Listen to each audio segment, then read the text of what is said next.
प्रधानमंत्री नरेंद्र मोदी अजमेर शरीफ को खास चादर सौंपने वाले हैं।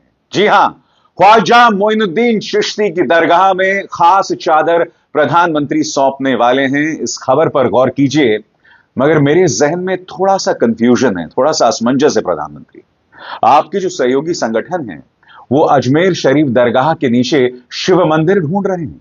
जी हां, अजमेर शरीफ का वजूद खतरे में है और आप यहां चादर सौंप रहे हैं। प्रधानमंत्री, मैं आपसे समझना चाहता हूं, आप ये दोहरे मापदंड लाते कहां से? सबसे पहले मैं आपको बता दूं कि ये खबर क्या है आपकी स्क्रीन पर। प्रधानमंत्री नरेंद्र मोदी गुरुवार को शाम 6 बजे एक कार्यक्रम में अल्पसंख्यक मामलों के केंद्रीय मंत्री किरण रिजिजू और बीजेपी अल्पसंख्यक मोर्चा के अध्यक्ष जमाल सिद्दीकी को एक खास चादर सौंपेंगे। यह चादर ख्वाजा मोइनुद्दीन चिश्ती के 813वें उर्स के मौके पर अजमेर शरीफ दरगाह में चढ़ाई जाएगी। प्रधानमंत्री बनने के बाद वो हर साल इस खास मौके पर चादर भेजते आए हैं। मगर प्रधानमंत्री, आपको याद होगा, अब अजमेर शरीफ का जो वजूद है उस पर सवाल उठाया जा रहा है और यह हर तरफ हो रहा है। प्रधानमंत्री, आप भी जानते हैं। मैं आपसे समझना चाहता हूं, आप इन मुद्दों पर खामोश कैसे रह सकते हैं? क्योंकि यह नया साल शुरू हो रहा है प्रधानमंत्री, और देखिए, मुरादाबाद में एक बॉडी बिल्डर शाहिदीन को मौत के घाट उतार दिया जाता है, मॉब लिंचिंग हो जाती है, गोकशी का आरोप लगता है। दिलचस्प बात यह है कि मुरादाबाद पुलिस एक मृत व्यक्ति पर भी केस दर्ज करती है। दूसरी तरफ उड़ीसा, जब से भारतीय जनता पार्टी सत्ता में आई है, अल्पसंख्यकों पर हमले जो हैं लगातार बढ़ते जा रहे हैं। और जैसा कि आप इस वीडियो में देख रहे हैं, 2 आदिवासी महिलाओं को बांध दिया गया है। इन पर यह आरोप है कि ये लोग धर्मांतरण के लिए आए थे और उन्हें पीटा गया, बेरहमी से चप्पलों से मारा गया और यहां पर एक पेड़ से बांधकर उनके चेहरे पर केक लगाया गया है और उनसे जय श्री राम के नारे लगवाए जा रहे हैं। यह छोटा सा वीडियो है, पहले इसे देखिए, फिर मैं चर्चा करता हूं। तो आमर भूल है कुह तो आमर भूल आम अन्य बुद्धि तो आम धर्म बाबद कह तो धर्म नबानी। मैं समझना चाहता हूं प्रधानमंत्री कि आदिवासी महिलाओं को पेड़ से बांधकर, चप्पलों से मारकर, यह कौन सी बहादुरी है? मैं समझना चाहता हूं। सरकार भी आप ही की है और हम जानते हैं उड़ीसा में लगातार इस तरह की घटनाएं बढ़ रही हैं। 25 दिसंबर को हमने देखा प्रधानमंत्री, क्रिसमस का मौका था और लखनऊ में एक कैथीड्रल के सामने लोग पहुंच गए, वहां पर हिंदू भजन करने लगे। मैं फिर आपसे पूछना चाहता हूं, इससे धर्म का ओहदा, धर्म का कद, हिंदू धर्म का कद कैसे बढ़ रहा है भाई? जब आप किसी और के धार्मिक स्थल के सामने जाकर वहां पर भजन करने लगते हैं, या फिर दुर्गा विसर्जन के यात्रा के दौरान बाराबंकी और बहराइच में मस्जिद के सामने डीजे के गाने चलते हैं जिसमें अश्लील गाने चलाए जाते हैं, इससे धर्म का रुतबा कहां बढ़ रहा है? और दूसरी तरफ प्रधानमंत्री जो हैं वो ख्वाजा मोइनुद्दीन को चादर पहुंचा रहे हैं। प्रधानमंत्री, आपको इन मुद्दों को संबोधित करना पड़ेगा, क्योंकि जो उड़ीसा में हुआ है और हो रहा है लगातार, यह अपवाद नहीं है जहां 2 आदिवासी महिलाओं को बेरहमी से पीटा जा रहा है। सबसे बड़ी बात, अगर वो धर्म परिवर्तन कराने आई हैं तो सरकार किसकी है? आप सरकार के निजाम से, सरकार के इंसाफ से नाउम्मीद नहीं हो सकते हैं। आपको किसी ने अधिकार नहीं दिया कि इस तरह से आप औरतों की पिटाई करें। और अभी कुछ ही दिनों पहले की बात थी, एक आदिवासी महिला पर एक पुरुष हमलावर हुआ और जबरदस्ती उनके मुंह में मल मूत्र डाला। सही सुना आपने। उड़ीसा में लगातार हो रहा है जब से यहां पर सरकार बदली है।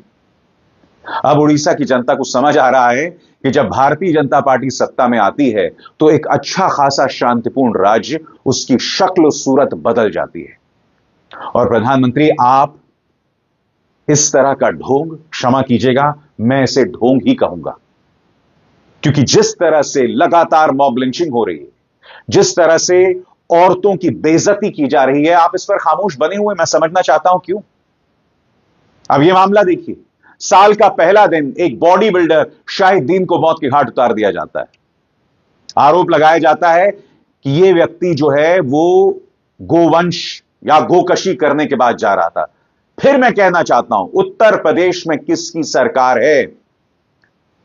सबसे बड़ी बात, शाहिदीन की मौत हो जाती है और पुलिस उसी पर केस भी दर्ज कर देती है। मैं चाहूंगा आप मुरादाबाद पुलिस का यह बयान सुने। देखिए, कल मझौला थाना क्षेत्र में एक मंडी समिति एरिया है, वहाँ पे अर्ली इन द मॉर्निंग वहाँ के लोगों को जानकारी हुई कि मंडी समिति क्षेत्र में एक गौवंशीय पशु की गला काट दी गई है। वहाँ पे तत्काल लोग गए। वहाँ पे उस समय 2-3 व्यक्ति वहाँ पर दिखे थे। उसमें से लोगों को देख करके बाकी लोग भाग गए। उसमें से एक व्यक्ति वहाँ पे लोगों ने पकड़ लिया। आक्रोशित भीड़ ने उनके साथ मारपीट की और उसके बाद तत्काल पुलिस को सूचना हुई। सूचना पे तत्काल पुलिस SHO मझौला और बाकी उनकी टीम मौके पर पहुंची और वो जो घायल व्यक्ति था उसको लेकर के हम लोगों ने अस्पताल पहुंचाया और उसमें एक FIR दर्ज हुई जिसमें जो घायल व्यक्ति था वो भी नामजद था और उसके बाद उसका इलाज कराया गया। इलाज के दौरान उसकी मृत्यु हो गई है कल, और उसमें उसके भाई की तरफ से भी एक तहरीर मिली है जिसमें हम लोगों ने मुकदमा कायम किया है और इसमें अग्रिम वैधानिक कार्रवाई की जा रही है। सर, इसका जिसकी डेथ हुई है इसका कोई आपराधिक इतिहास? नहीं, अब तक तो हम लोग के पास कोई डिटेल नहीं है, लेकिन उसकी छानबीन की जा रही है। दिलचस्प बात यह है कि शाहिदीन पर केस कर दिया गया है, मगर उनकी हत्या को लेकर अज्ञात लोगों पर केस दर्ज किया गया। अब मैं आपको एक क्लिप दिखाना चाहता हूं जो सोशल मीडिया पर वायरल हो रहा है और एक पत्रकार ने ट्विटर पर या X पर इसे पेश किया है, जिसमें एक व्यक्ति दावा कर रहा है, बजरंग दल का एक व्यक्ति दावा कर रहा है, एक हिंदुत्ववादी संगठन का एक व्यक्ति दावा कर रहा है उनकी मौत को लेकर, शाहिदीन की मौत को लेकर, मगर फिर भी पुलिस ने अज्ञात लोगों के खिलाफ केस दर्ज किया है, जिससे आपको पता चलता है कि इंसाफ कहां है और कानून कहां है। सुनिए यह व्यक्ति क्या कह रहा है। आज राष्ट्रीय बजरंग दल अंतर्राष्ट्रीय हिंदू परिषद के कार्यकर्ता ओम प्रकाश जी, गुड्डू जी यहाँ सुबह मंडी समिति में अपनी आड़त चलाते हैं। उनको जानकारी मिली कि मंडी समिति में एक व्यक्ति के द्वारा गाय को काटा गया है। मौके पर व्यक्ति भी पकड़ा गया, गौवंश भी पकड़ा गया है और मंडी समिति के जो अध्यक्ष है उनके द्वारा एक तहरीर दिलवाई जा रही है। गौवंश का अंतिम संस्कार प्रशासन ने, पुलिस ने करवा दिया है। हमारे द्वारा भी पुलिस प्रशासन से मिलना हुआ, चौकी प्रभारी से मिलना हुआ, थाना अध्यक्ष महोदय से मिलना हुआ और इस घटना पर उनका भी ये कहना है कि हम सख्त कार्रवाई करेंगे। जिस गौ हत्यारे को पकड़ा है वह अनकॉन्शियस है और अभी अस्पताल में है। शीघ्र उससे पूछताछ करके और उसके जो गिरोह में लोग थे उनको भी पकड़ा जाएगा, ऐसा हमारा विश्वास है। मैं फिर कह दूं दोस्तों, गोकशी करना यानी गौ हत्या करना उत्तर प्रदेश में एक अपराध है। जो यह अपराध करेगा उसे पुलिस सजा देगी और सबसे बड़ी बात, यहां भाजपा की सरकार है, लिहाजा इंसाफ को लेकर नाउम्मीद होने की बिल्कुल जरूरत नहीं है।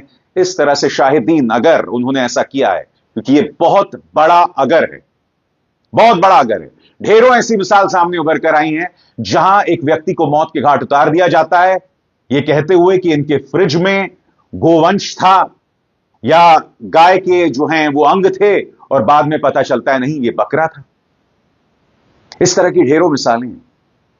सबसे बड़ी बात, आप कानून को हाथ में नहीं ले सकते हैं और प्रधानमंत्री को इन मुद्दों को संबोधित करना पड़ेगा।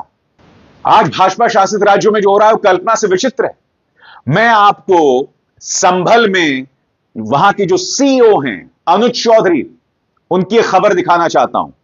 यहां पर वो देख सकते हैं बाकायदा हाथ में गदा लेकर चल रहे हैं। मैं आपसे पूछना चाहता हूं, प्रशासन क्या किसी धर्म से जुड़ा हुआ है? नहीं, प्रशासन को निष्पक्ष होना चाहिए, खासतौर से जब विवाद हिंदू और मुस्लिम पक्ष के बीच में चल रहा हो। मगर यह खबर क्या कहती है आपके स्क्रीन पर, जो मैं आपको पढ़ के सुनाना चाहता हूं। हाथ में गदा, अगल बगल गनर और बजरंग बली के जयकारे, संभल में किष्किंधा रथ यात्रा के दौरान दिखा CO अनुज चौधरी का अलग अंदाज। यानी कि आज तक में भी हिम्मत नहीं है इस पर सवाल खड़ा करने की।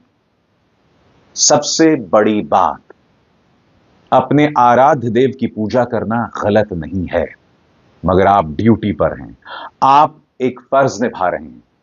कल्पना कीजिए अगर कोई मुस्लिम ऑफिसर इसी तरह की हरकत करता अपने धर्म को लेकर, तब क्या बवाल होता बताइए। तब जो तमाम नफरती चिंटू हैं वो मैदान में उतर आते। और नफरती चिंटू भूल जाइए, मैं खुद उस पर सवाल करता कि भाई माना आप मुस्लिम ऑफिसर हैं, मगर इसका मतलब यह नहीं कि आप ड्यूटी करते हुए अपने धार्मिक चिन्हों को साथ लेकर चलें या आप अपने धर्म के प्रति एक झुकाव दिखाएं। कम से कम ड्यूटी के दौरान आपको निष्पक्ष होना पड़ेगा, मगर यह सब हो रहा है। इसलिए मैंने कहा ना दोस्तों, यह सब कल्पना से भी विचित्र है। मैं आपको याद दिलाना चाहूंगा दोस्तों, अभी कुछ ही दिनों पहले अमेरिका का एक वीडियो वायरल हो रहा था। उसमें एक ट्रंप समर्थक भारतीयों को गाली दे रहा था। वो ये कह रहा था कि इन भारतीयों को अमेरिका में घुसने नहीं देना चाहिए क्योंकि ये लोग गौमूत्र पीते हैं, ये लोग गाय का गोबर खाते हैं। इस तरह से हमला किया जा रहा था। और मैं आपको याद दिलाना चाहूंगा, ये जो पूरी संस्कारी बिरादरी है ना, इन्होंने ट्रंप का समर्थन किया था। आज उन्हीं के जो कट्टर समर्थक हैं वो भारतीयों को गाली दे रहे हैं। मैं आपसे एक सवाल पूछना चाहता हूं, भारतीयों के प्रति नस्लवाद होता रहा है, यानी कि कोई भी जो गोरा नहीं है उसके खिलाफ नस्लवाद होता रहा है, रेसिज्म होता रहा है, मगर इस तरह का ताना क्या कभी आपने 2019 से पहले या 2014 से पहले सुना?